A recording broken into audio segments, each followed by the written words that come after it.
Leo nataka nipande boti mpaka visiwani Zanzibar. Wengine huita sehemu yenye manukato, yaani karafuu. Hodi Zanzibar, hodi familia Salum Abdalla. Leo nataka niketi chini na mwanenu Faisal Salum, maarufu kwa jina la Feitoto, mchezaji wa Azam FC. Jina lake kamili ni Faisal Salum Abdalla, akicheza nafasi ya kiungo mshambuliaji, mchezaji mwenye uwezo wake wa kuchezesha timu na kutengeneza nafasi za mabao.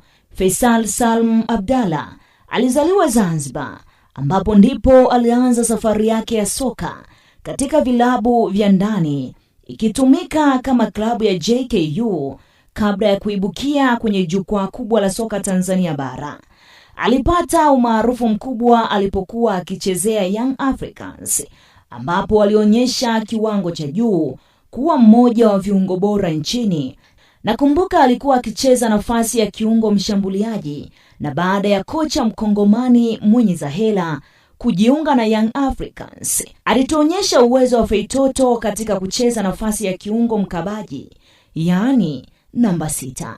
Akiwa na klabu ya Young Africans, aliaminiwa na kupewa nafasi ya kuwa kiungo msaidizi, yaani nahodha msaidizi, sambamba na kuonesha uwezo wake mkubwa pindi awapo uwanjani na kuitwa majina mengi sana kama vile Zidane.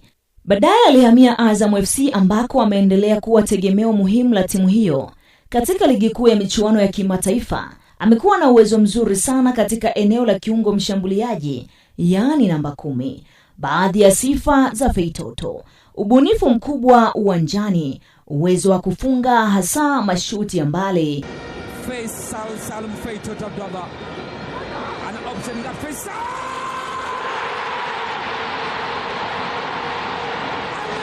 Faisal Salum Feitoto. Anapeleka pumzi ya moto na kusaidia mabao kwa pasi za mwisho, nidhamu na kujituma. Anacheza kama kiungo mshambuliaji, attacking midfielder, nafasi inayomruhusu kuunganisha safu ya kiungo na ushambuliaji. Mbali na vilabu, Faisal Salum Abdalla pia ni sehemu ya timu ya taifa ya Tanzania, yaani Taifa Stars, ambapo ameendelea kuonyesha kiwango kizuri na kusaidia timu katika mashindano mbalimbali ya kimataifa. Kwa ujumla, Faisal Salum Abdalla, yaani maarufu Feitoto, ni mmoja wa wachezaji muhimu sana katika soka la Tanzania kwa sasa. Naamini angekuwa mchezaji wa kigeni, kelele zingekuwa nyingi kila kona katika vijiwe vya soka. Kwa wazawa, hatuwapi heshima zao ipasavyo. Feitoto wengi huita Fei la Sufi la Zanzibar, Faineti Maestro. Nihitimishe kwa kusema hivyo. Tafadhali usisahau kusubscribe, kulike, kucomment na kushare katika channel yetu nzuri ya MJ Media Group.